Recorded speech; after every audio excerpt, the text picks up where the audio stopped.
Hello, to be honest with you, I'm still trying to process the whole AEW, Impact Wrestling AEW partnership that's happening and roll on next week. But hey, this is episode 8. If you want to hear my thoughts on the whole partnership, listen back to episode 7. But I'm going to give you my reactions to this week's episode, the December 1st edition of Impact Wrestling. And wow, there's a lot of stuff to get into, and quite a lot of things that make quite a lot of sense. Welcome to Impact Oversell. Welcome to Impact Oversell! Here is your host, Shafqat, aka Chef.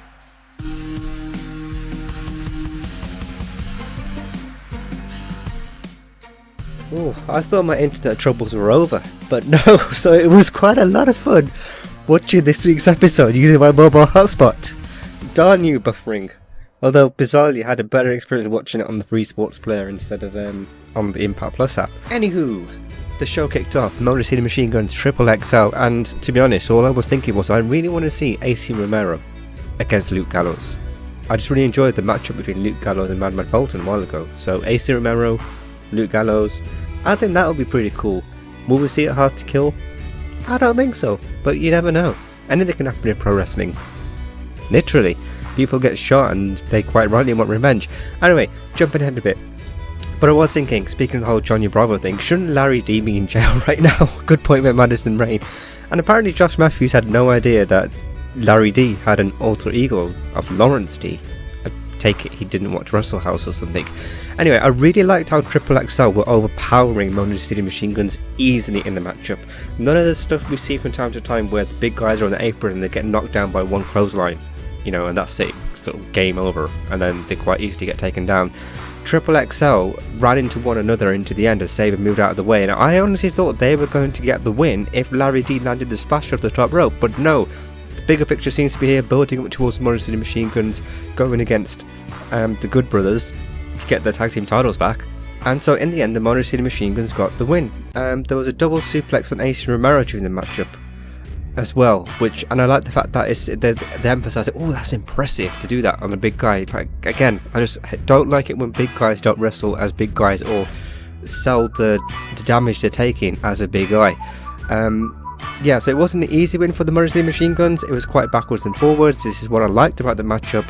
Triple XL definitely shouldn't be treated as a team who it's easy to get a win over them. And so yeah, it was a fun match. I liked it. That gets the thumbs up from me. Next up is going to be the North for them, and then the Good Brothers it seems to be. Let's see how that all plays out. Scott D'Amore was waiting for Ken Shamrock and Sami Callihan at the entrance.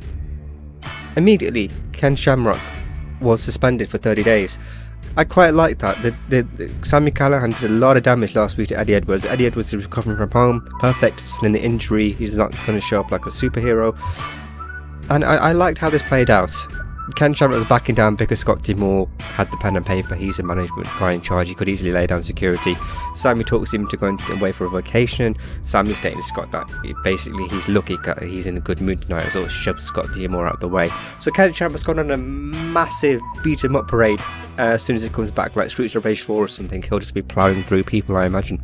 After that, we head to Tommy Dreamer, who says he's a police officer, and I just like the fact that Johnny Bravo's going straight up to Larry D. I was like, you killed me, you should be in prison, but Larry D, do yourself no favours here. Just choking Johnny Bravo against the wall. Larry D is basically stating he's set up. Is that true? Is that not true? I guess we'll find out. Tommy Dreamer says we're going to take you downtown to the authorities. Like, did he really mean actually taking him to a police station? Because that is what should happen. And he just knocks out Tommy Dreamer.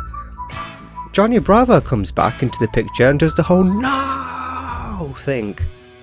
Completely not natural and totally forced, and yeah, it is what it is. I didn't actually see Larry D or Lawrence be the one who shot Johnny Bravo. Now, is he set up? Are they going to carry this on?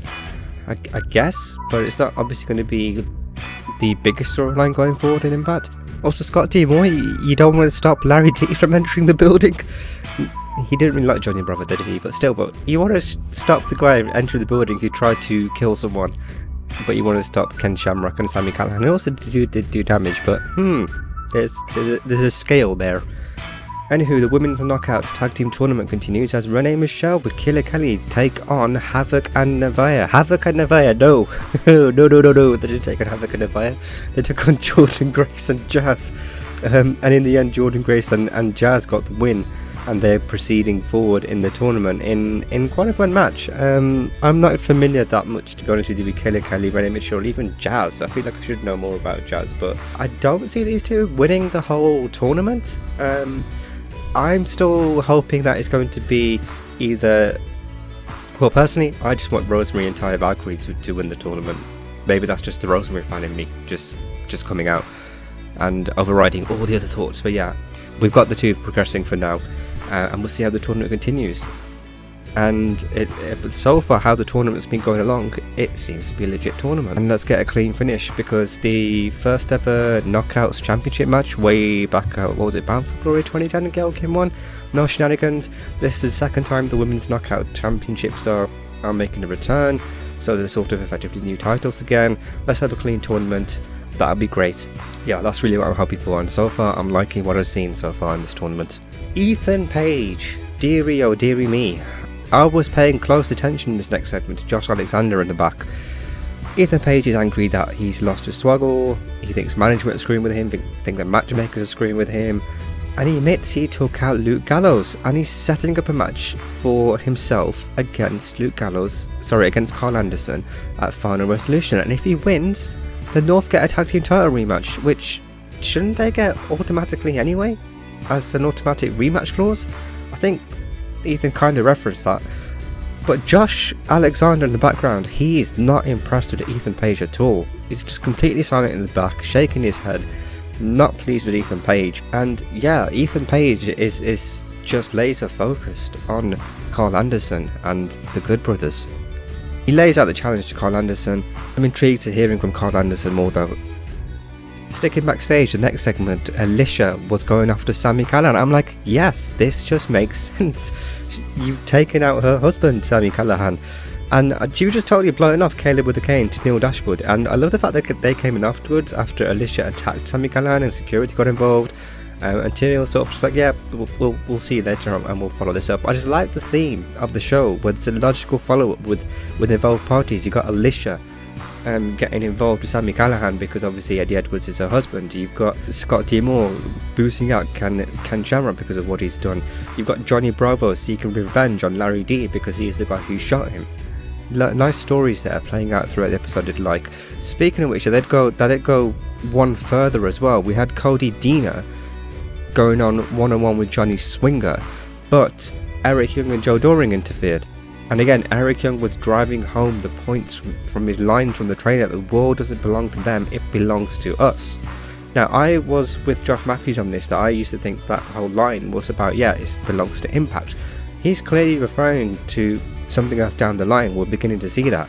Now, how does this tie in, if at all, with anything to do with the All Elite Wrestling Partnership? Who else? Could there be people from the AEW roster that Eric Young is referring to? I mean, who knows? I mean, that would be great. Is there an even bigger picture here with that? Is this hinting towards a crossover, and then there's going to be a faction in Impact of AEW and Impact stars? That's going to be really interesting to see. I'm really looking forward to seeing if anything like that will happen. The point about Cody Deaner, he was really annoyed that this happened, and we find out that Eric Young he considered him his friend. He drove him to his first day of wrestling school, and considered him family. Now he's been treated like a nobody, and next week he's going to prove to Eric Young that he isn't a nobody. There might just be interference next week with Joe Doring getting involved and just like beating up Cody Deaner. But yeah, I like that. There's a backstory that has come out which just adds that little extra element to what just happened in the ring. Now, prior to this, sorry, I got slightly ahead of myself. We had Gianna Perazzo and Kimberly going up to James Mitchell, asking if how he's getting along with taking care of the Susie problem. Later on, she does go down to the ring, and I take it Sue Young doesn't watch. She's not someone who watches the monitor in the back, clearly. As she came out, James Mitchell immediately came out afterwards, stating that Sue Young has been nothing but a thorn in his side for too long, and she's going to pay for her sins. And then we get sort of cinematic music, but it's actually playing in the studio. The bridesmaids have made a return. and they've somehow shifted against Su Yung. I don't know how that happened, but James Mitchell has clearly got control over them. They make their way down to the ring, and temporarily Deonna Purrazzo and Su Yung battle it out. Su was looking to spray the mist, but Deonna ended up choking Su before she could. Lands a Kosi Notra, Gotch Power Driver, to lay out Su Yung, and the bridesmaid basically takes Su Yung up the ramp and backstage, and who knows what's going to happen next. Now, we saw on last week's episode brilliant editing with Su Yung and Susie as two separate people.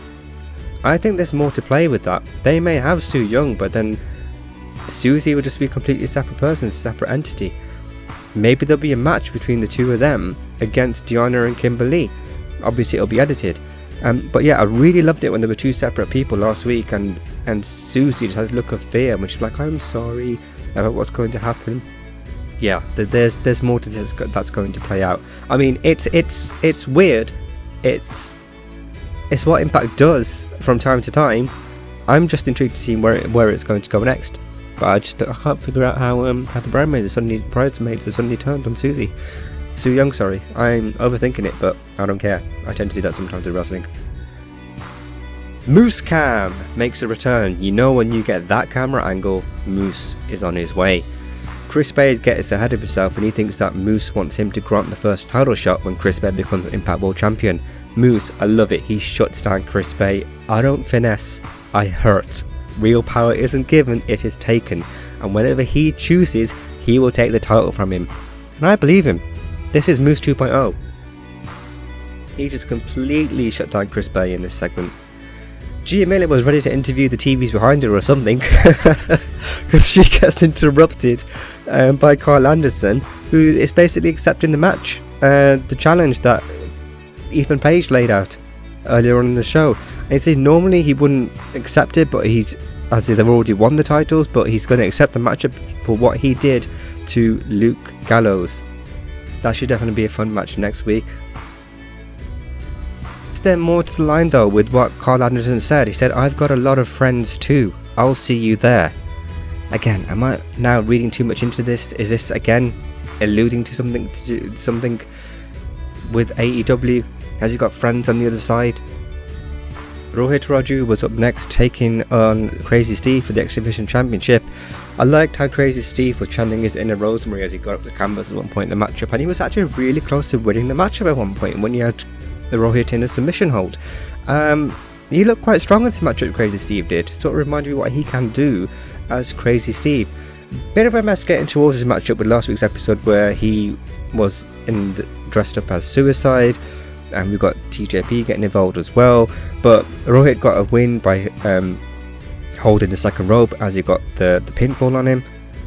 He's continuing to do his sneaky ways of retaining the X Division Championship. I enjoyed the matchup itself, it gets a thumbs up from me, but as long as it went. Again, it was a nice back and forth matchup, and it was nice to see Crazy Steve being the wrestler Crazy Steve. Now, things that I do not like at the moment includes this whole thing with the money storyline. Just at least someone is finally talking about spending the money, this wad of cash that was Hernandez's. Let's just quickly get through this. Fallah Bar comes up to Kiera Hogan and Natasha Steele. They pretend they don't have the money. They basically fool Fallah Bar again, said they'll give him the money next week. They were surprised to learn that Fallah Bar had Twitter, and he reshared the video online of them actually having the money last week. And Johnny Swinger was just being Johnny Swinger. Moving on, we're sticking backstage, and Crazy Steve, I liked his line. He had no idea that blind referees had also been hired in Impact. The most professional idiot, Brian Myers, returns. Hey, he's a heel. You should get that sort of reaction. There's a challenge being laid down again, and it's going to happen next week. Bring it on, TJP versus Brian Myers. Again, this is something else that has been bubbling up in the background with various backstage segments, and now it's coming to fruition. And we get to the main event, Chris Bay versus Willie Mack. Now, Chris Bay was working Willie Mack's knee throughout the matchup, and fool me once, I actually thought Chris Bay would actually get the win in this matchup, especially based especially because of the confrontation, get my words out, he had with Moose earlier on in the show. But in the end, Willie Mack just sort of caught Chris Bay's boot, punches him, and lands a stunner to get the win. I thought we'd get Chris Bay to get the win, but straight after this, Moose hits a spear on Willie Mack. Then Rich Swann gets involved, and him and Moose battle temporarily. Moose 2.0 was then outside the ring because he's got taken out of the ring by Rich Swann, just smiling away. And Chris Bay lands the Art of Finesse and picks up the Impact World title. Now there are a lot of people in play for the world title picture here. It could end up being a 4-way. You could easily see that happening. We've got the All Elite partnership happening. The AEW champion Kenny Omega is appearing on next week's show. And I've read and heard online that the episodes have already been filmed, so it's going to be a post-edit, or they're going to film something and insert that into the show. Yeah, I personally don't want to see the AEW champion going and targeting Rich Swann straight away. He's got enough on his plate already. There's clearly a lot of people gunning for his title, which I do like. Overall, this show for Impact it's an easy watch. Impact is, even if I'm watching it buffering on a mobile data hotspot. But yeah, it's an interesting, it's a good watch. Impact is. I enjoyed this week's episode. It gets a thumbs up from me. And as always, recently, as it seems to be the case, I'm looking forward to next week, but more so now, especially with the whole All Elite Wrestling and Impact Wrestling partnership. Let's see where this takes us next week. So we've got Josh Alexander and Chris Sabin going one-on-one next week. Maybe Chris Sabin will get the win. Well, actually, let's do it. Let's go for predictions. I think Chris Sabin will get the win in that matchup. We've also got the Women's Knockout Tag Team Title Tournament continuing as Diona and Kimberly take on Taya and Rosemary. I am rooting for Taya and Rosemary. Diona is the Women's Impact Knockouts champion. But come on, Taya and Rosemary, I want them to win this matchup. And we've got Brian Myers against TJP. As well as Cody Deaner going one-on-one with Eric Young. It could easily be outnumbered. Maybe the matchup won't even finish. We won't get a clean finish, and Cody Deaner and Cousin Jake get beat down by Eric Young, Joe Daring, and perhaps some other people. And perhaps Brian Myers wins his matchup against TJP courtesy of some shenanigans going on. We've got that alone, and then we've got the whole All Elite Wrestling and Kenny Omega appearing on the show. Definitely looking forward to next week.